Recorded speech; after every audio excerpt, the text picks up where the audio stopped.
오늘 본문은 유대인의 명절이 되어 예수님께서 예루살렘에 오셨을 때 일어났던 사건을 다루고 있습니다. 먼저 1절부터 5절을 보면 예루살렘 성문 양문 곁에는 베데스다라 하는 못이 있었습니다. 베데스다라는 명칭은 집을 의미하는 베이트와 사랑, 자비, 은혜를 의미하는 헷세드의 합성어로 자비의 집, 은혜의 집이라고 번역할 수 있습니다. 베데스다에는 많은 병든 사람들, 곧 눈먼 자들과 다리 저는 자들과 중풍병자들이 누워 있었습니다. 그들은 연못물이 움직이기를 기다리고 있었습니다. 하나님의 천사가 가끔씩 연못으로 내려와서 물을 휘저어 놓을 때가 있었는데 그때 가장 먼저 연못에 들어가는 사람은 어떤 병이든 치유된다는 소문이 있었기 때문입니다. 베데스다라는 이름은 자비의 집, 은혜의 집이라는 뜻이었지만 그곳에는 하나님의 자비와 사랑, 은혜가 없었고 이 세상의 잔혹한 경쟁의 원리만 있었습니다. 병에서 치유받고 구원받기 위해서는 가장 먼저 연못에 들어가야 했습니다. 그곳에서 물이 움직이기를 기다리는 모든 이들은 서로를 경쟁 상대로 여길 수밖에 없는 상황이었습니다. 그러나 사실 정말 은혜가 필요한 사람들은 천사가 내려와도 1등으로 물에 들어갈 수 있는 힘이 없었습니다. 사실 치유의 기적을 쟁취할 수 있는 사람들은 병자들이 모인 베데스다에서도 가장 힘이 세고 튼튼한 빠른 사람이어야 했습니다. 이와 같은 약육강식의 원리, 경쟁의 원리는 결코 하나님 나라의 원리가 아닙니다.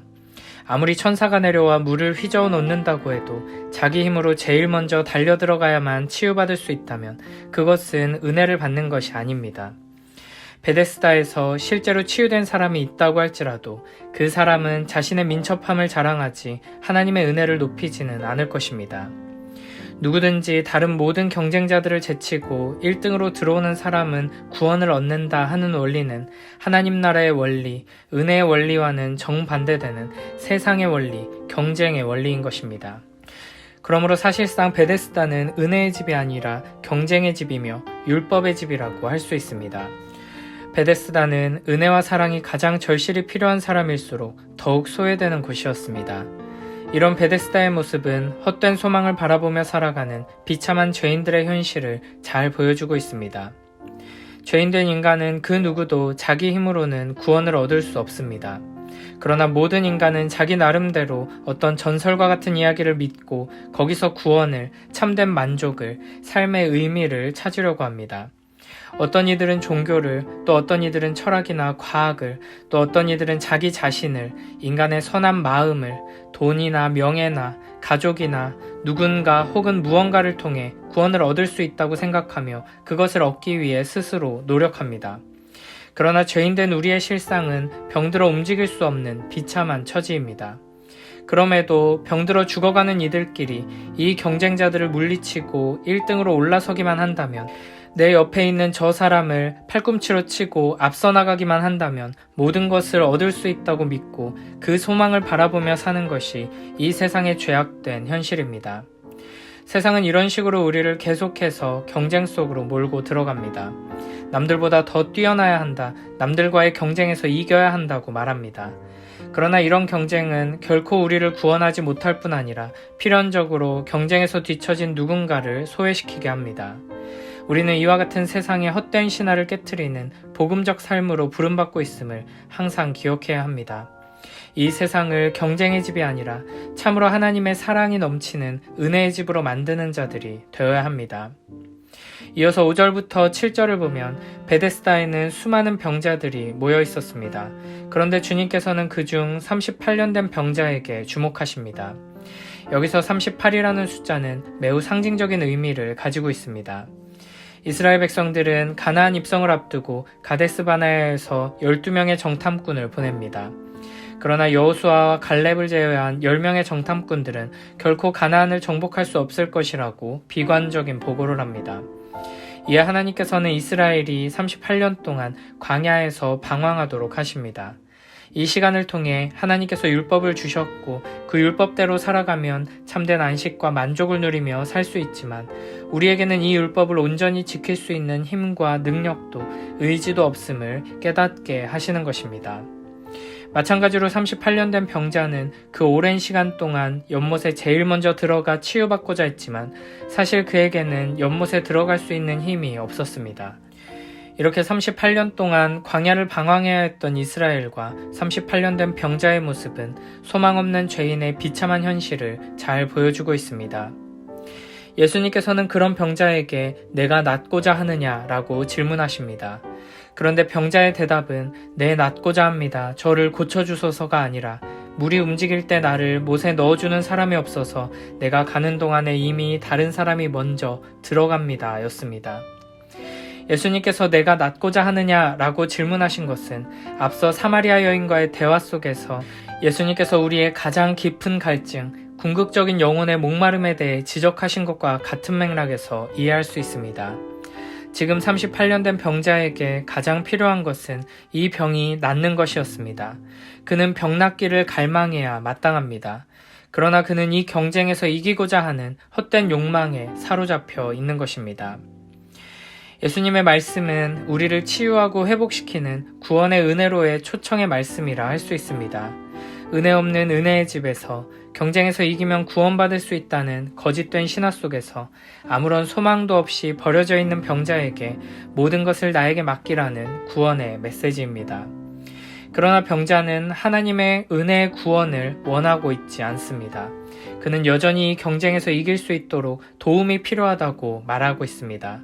나를 조금만 도와주면 저 못에 들어가는 경쟁에서 승리해 내가 나을 수 있다고 말하는 것입니다.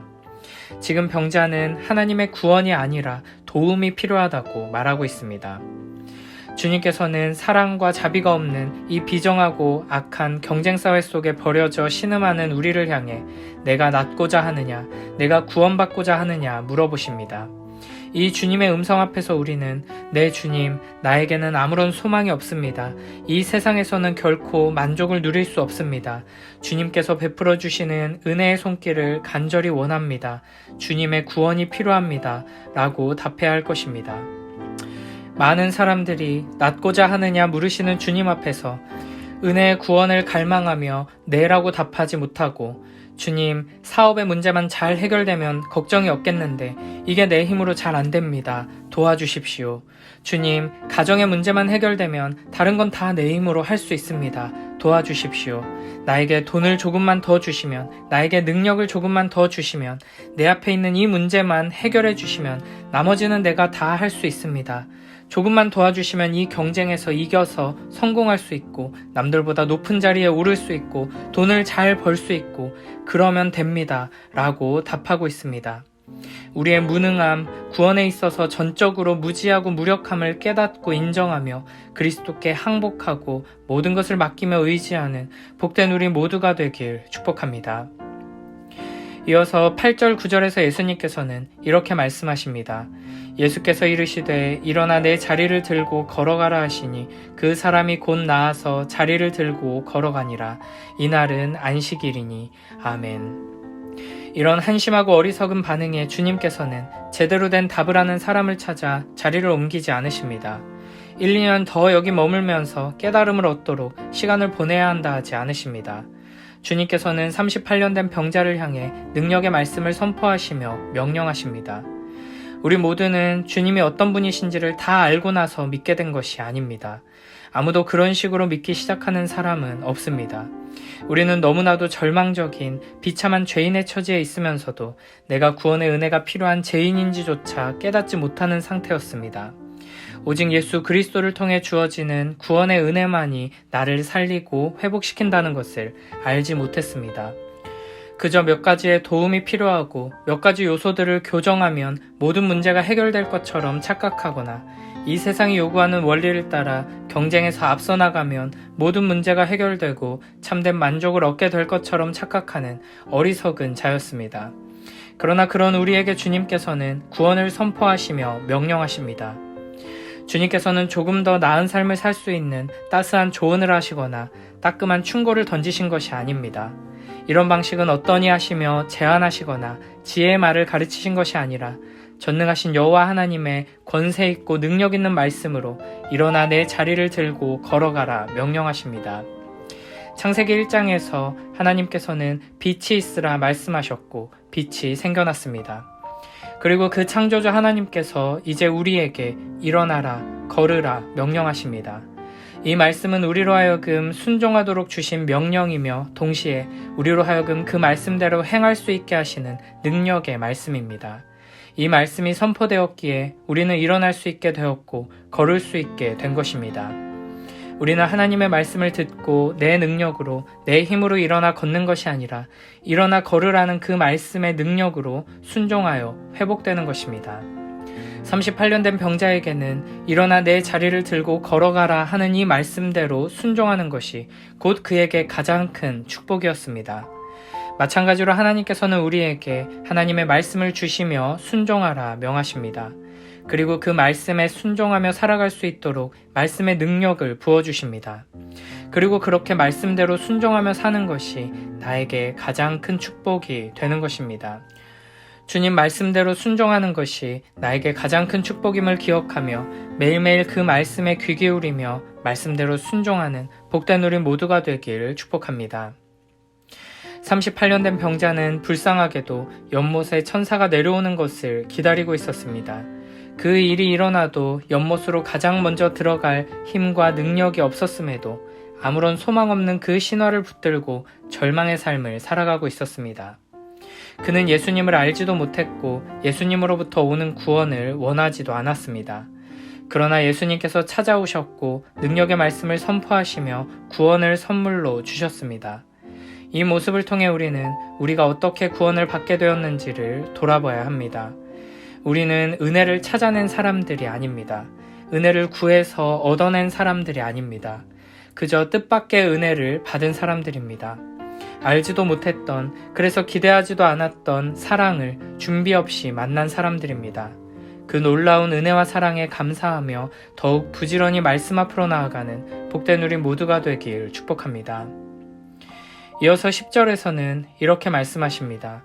유대인들이 병나은 사람에게 이르되 안식일인데 내가 자리를 들고 가는 것이 옳지 아니하니라. 아멘. 이렇게 오랜 세월 병들어 비참한 인생을 살아가던 사람이 회복되는 사건은 모두가 함께 기뻐하며 축하해야 마땅한 일일 것입니다. 그러나 유대인들은 축하는커녕 안식일에 함부로 자리를 들고 움직였다고 정죄하고 있습니다. 종교란 이름으로, 신앙이란 이름으로 사람이 얼마나 무자비한 존재가 될 수 있는지를 잘 보여주는 모습입니다. 만약 죽을 병에 걸려 고통스러워하던 아들이 완치되었다는 기쁜 소식을 듣고 주일에 예배 안 드리고 병원에 다녀왔다고 정죄하는 교회가 있다면 그것은 교회가 아니라 복음과는 전혀 상관없는 끔찍한 종교 집단일 뿐일 것입니다. 마찬가지로 예수님 당시의 유대교는 하나님의 사랑, 하나님의 은혜와는 가장 거리가 먼 모습을 보여주고 있었습니다. 이런 역겨운 모습이 베데스다, 은혜의 집이라 불리는 곳에서 드러나고 있습니다. 이어서 11절부터 13절 말씀을 보면 안식일을 범했다는 지적 앞에 병자는 나를 낫게 한 그가 명령한 대로 했을 뿐이라고 답합니다. 그러자 유대인들은 너에게 자리를 들고 걸어가라 한 사람이 누구냐고 묻습니다. 그러나 38년 된 병자는 자신을 치유해 주신 분이 누군지 알지 못하고 있습니다. 예수님께서는 사람들이 많아 이미 자리를 피하신 상태였습니다. 아마도 정죄하고 공격하기 위해 몰려드는 유대인들과 치유의 기적을 얻고 싶어 몰려드는 병자들로 인해 소동이 일어날 것을 아시고 미리 자리를 피하신 것 같습니다. 하나님께서는 십계명과 율법에서 안식일을 거룩하게 지킬 것을 엄하게 명령하셨습니다. 그런데 유대인들은 안식일을 거룩하게 지키기 위한 세부적인 조항들을 만들어내기 시작했습니다.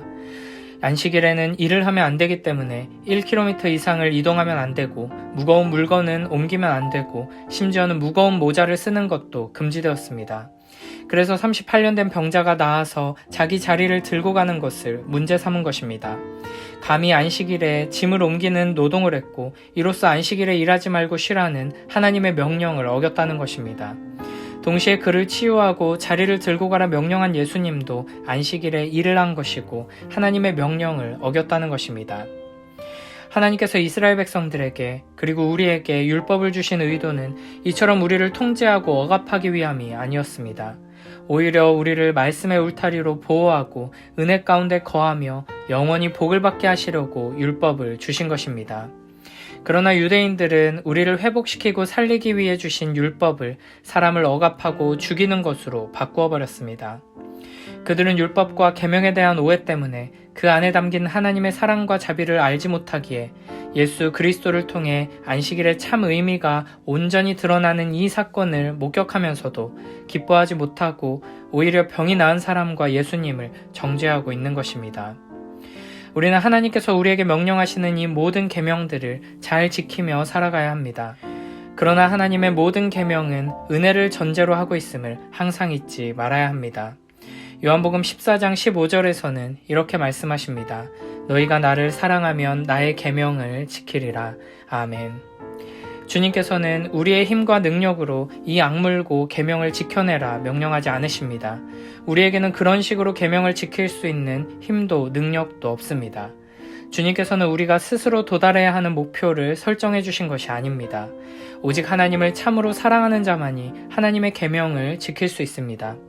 하나님의 율법과 계명은 우리로 하여금 하나님을 더욱 사랑하며 맛보는 삶으로 나아갈 수 있도록 우리에게 주신 선물입니다. 그러므로 우리는 율법을 가지고 나 자신을 그리고 공동체와 이웃을 판단하고 정죄하며 미워해서는 안 됩니다.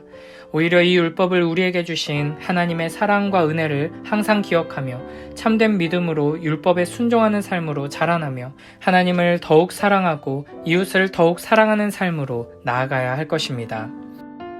이어서 14절부터 16절 말씀을 보면 몰려드는 사람들로 인해 자리를 피하셨던 주님께서는 이후 성전에서 그 사람을 다시 만나십니다. 그리고는 내가 나았으니 더 심한 것이 생기지 않게 다시는 죄를 범하지 말라고 말씀하십니다. 이를 통해 우리는 예수님께서 38년 된 병자를 고쳐주신 목적이 무엇인지, 우리의 육신의 질병을 치유해 주시는 이유가 무엇인지를 알 수 있습니다. 주님 앞에서 중요한 것은 병고침 그 자체가 아닙니다. 주님께서는 우리에게 병고침 이후의 경건한 삶, 거룩한 삶을 요구하십니다. 하나님의 말씀대로 순종하는 복된 삶을 위해 영원한 생명을 위해 육체의 질병을 치유해 주셨다는 것입니다. 예수님께서는 베데스다에 있는 수많은 병자들을 다 고쳐주지 않으셨습니다. 예수님의 사역의 목적은 이 땅에 살아가는 동안 우리가 겪게 되는 모든 육체적인 질병과 연약함을 해결하는 데 있지 않다는 것입니다. 주님께서는 어떤 사람에게는 놀라운 치유의 은혜를 허락하시고 건강을 선물로 주십니다. 이것은 예수님을 잘 믿고 영생을 얻도록 하기 위한 주님의 일하심입니다. 마찬가지로 어떤 사람에게는 육체의 연약함을 허락하시고 육체의 가시로 인해 고통을 경험하게 하십니다. 이 또한 예수님을 잘 믿고 영생을 얻도록 하기 위한 주님의 선물입니다. 그러므로 우리는 주님께서 우리의 간절한 기도에 응답해 주셔서 건강을 주시고 질병을 치유해 주실 때 예수님을 잘 믿고 순종할 기회를 주셨음을 깨닫고 감사하며 나아가야 할 것입니다. 반대로 질병과 육체적인 연약함의 고통 가운데 우리를 내버려 두신다면 낫기를 간절히 기도해야 할 것이고, 동시에 이 아픔으로 날 겸손케 하셔서 하나님의 뜻대로 살아가도록 인도하시는구나 생각하며 감사와 순종의 삶으로 부지런히 나아가야 할 것입니다.